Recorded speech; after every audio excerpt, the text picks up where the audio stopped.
কেননা রমজান মাস এমন একটা বরকতপূর্ণ মাস। রমজান মাসে কোরআনকে অবতীর্ণ করা হয়েছে, রমজান মাসে কোরআনকে নাযিল করা হয়েছে। এই রমজান মাসের এত ফজিলত, রমজান মাসে এত আল্লাহ সুবহানাহু ওয়া তাআলা ফজিলত বর্ণনা করেছেন। এই রমজান মাসে এত সুন্দর করে আল্লাহ সুবহানাহু ওয়া তাআলা বলেছেন। হযরত আবু হুরায়রা রাদিয়াল্লাহু তাআলা তিনি বর্ণনা করেছেন, আল্লাহর নবী বিশ্ব নবী জনাবে মুহাম্মদ রাসূলুল্লাহ সাল্লাল্লাহু আলাইহি ওয়াসাল্লাম বলেন, আল্লাহ সুবহানাহু ওয়া তাআলা বলছেন, রমজানের প্রথম রাত্রিতে আল্লাহ সুবহানাহু ওয়া তাআলা 10 গুণ নেকি থেকে নিয়ে 700 গুণ পর্যন্ত আমার রব নেকিটাকে বাড়িয়ে দেন। ধরেন বন্ধু, আপনি এই মাসে একটা আলিফ পড়বেন, আলিফ পড়লে পরে আপনি 10 নেকি পাবেন। কিন্তু রমজান মাসে যদি আপনি একটা আলিফ পড়েন, একটা লাভ যদি পড়েন, তাহলে 10 গুণ থেকে নিয়ে আপনি 700 গুণ পর্যন্ত আপনি নেকি পেয়ে যাবেন। এরপরও তার চাইতে বেশি পেয়ে যেতে পারেন।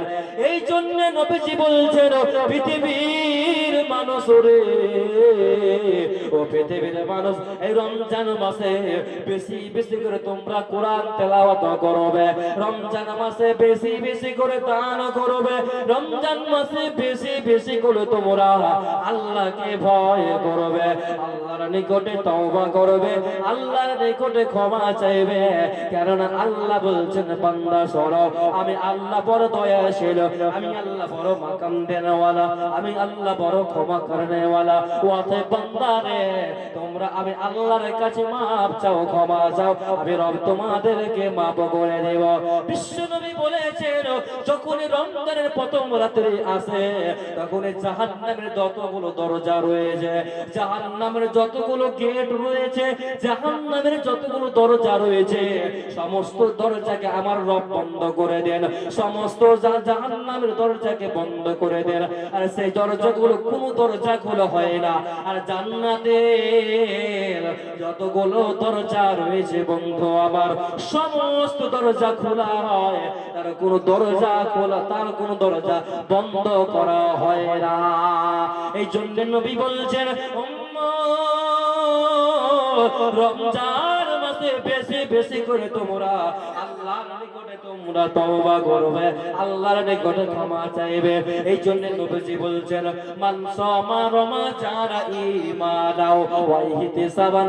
আল্লাহর নবী বিশ্ব নবী জনাবে মুহাম্মদ রাসূলুল্লাহ সাল্লাল্লাহু আলাইহি ওয়াসাল্লাম বলেছেন, পৃথিবীর কোন বান্দা যদি রমজান মাসে যদি রোজা রাখতে পারে, রমজান মাসে যদি সিয়াম রাখতে পারে, তো বিশ্ব নবী বলছেন, ঈমানা, যদি বান্দা যদি ঈমানের অবস্থাতে, ঈমানের হালাতে যদি ওয়া ইহতিসাবান নেকির সাথে, সওয়াবের সাথে যদি কোনো বান্দা যদি আল্লাহর সন্তুষ্টির জন্য যদি রমজান মাসে রোজা রাখতে পারে, তো বিশ্ব নবী বলেছেন, গুফিরা লাহু মা তাকাদ্দামা মিন যামবে।